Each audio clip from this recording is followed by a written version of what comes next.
So Netanyahu is on the offensive, both on the battlefield and off it. His latest target is Al Jazeera, the news channel owned by Qatar. On Sunday, its office in Jerusalem was raided.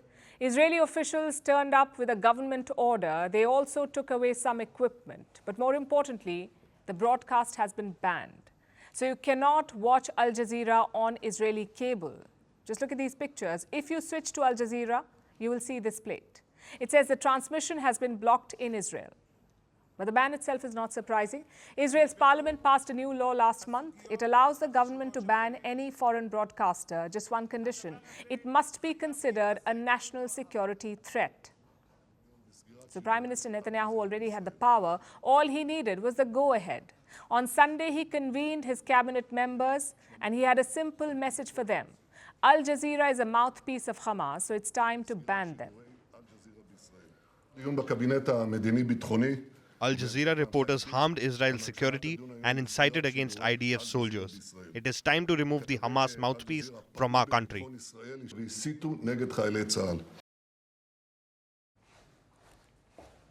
What does this ban mean? Immediately, three things. Al Jazeera's offices are shut, their equipment has been seized, and their broadcast stopped. But on the internet, you can still find Al Jazeera, like on Facebook or YouTube. Those are beyond Israel's regulatory powers, which brings us to Al Jazeera's response. Their bureau chief has criticized the broadcast ban. He says it's a dangerous decision.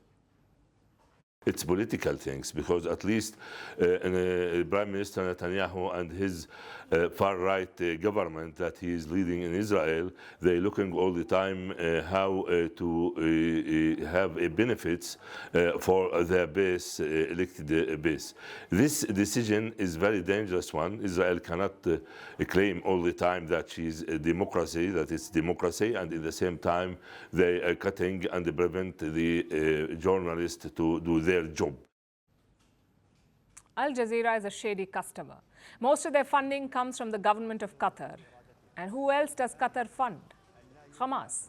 So the relations have always been fraught. In 2017, Netanyahu had threatened something similar. He did not like Al Jazeera's coverage of the Al-Aqsa Mosque, so he threatened a ban. But back then, Israeli courts stepped in. We've also seen physical attacks. In 2021, Israeli missiles targeted a building in Gaza. It housed the Al Jazeera offices. In 2022, one of their journalists was killed, Shireen Abu Akleh. She was reporting from the West Bank. Israel says their soldier accidentally fired at Shireen. So my point is quite simple. This ban is not an overnight decision. It's been brewing for years now. The question is, was Netanyahu justified? To answer that, we must consider two factors. Number one, Al Jazeera is not your knight in shining armor. It is not free media. It is state media.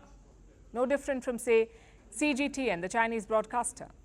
Just look at this opinion piece. It was published right after the Hamas attack. And look at the headline. On October 7th, Gaza broke out of prison. That's what Al Jazeera said, but that's not what happened. Hamas raped and killed hundreds of innocent Israelis. That is not a jailbreak. That is terrorism. And Al Jazeera has made a habit of it. Look at this report from 2019. They published a video peddling Holocaust denial. Let me read the caption for you. The gas chambers killed millions of Jews. So the story says. How true is the Holocaust and how did the Zionists benefit from it? I don't think this qualifies as journalism. It's more of hate speech. So Al Jazeera has a shady track record. Qatar has used them to push their agenda, whether it's anti-Semitism or Holocaust denial, which brings us to factor number two. A ban may not be the answer, especially not in a democracy like Israel. It gives more mileage to Al Jazeera and their coverage. So what have other countries done to such state mouthpieces? Take Russia today, for example. The US asked them to register as a foreign agent, and they did so in 2017. China's CGTN did the same in 2019. So maybe discrediting them is the answer. Of course, Netanyahu's motives are very different here. He could have targeted Al Jazeera whenever he wanted. So why did he do it now? To create a diversion. Netanyahu says Al Jazeera is a terrorist channel, so he's banned it. But how will this affect the war in Gaza? In two ways. One, it will harden public opinion. Press groups are already criticizing Netanyahu, so is the United Nations, which means the ban has further isolated Israel. And second, It could stall the peace talks. Qatar is a key mediator in Gaza. They're working on a ceasefire between Israel and Hamas. But after this ban, why would they? Qatari officials talked about this last month. They threatened to walk away from the mediation. And now they have an excuse to do so. And this issue is not limited to Israel. It could become a template for other countries. Today's politics is all about narratives, about building perceptions and images. And who does that best? The news media. So there is constant scrutiny on news coverage, especially by foreign agencies. Just look at India. Foreign Minister Jaishankar targeted Western media recently. He said they considered themselves to be political players in India. But India has not banned them, because banning is often not the solution. It only adds fuel to the fire. Instead, the goal must be to tackle their propaganda, to fight bias with truth. So there's a lesson for everyone here. For the likes of Al Jazeera, it should be a wake-up call. This action is not so much about criticizing Israel, it's about glorifying and defending Hamas. You cannot expect Israel to accept that.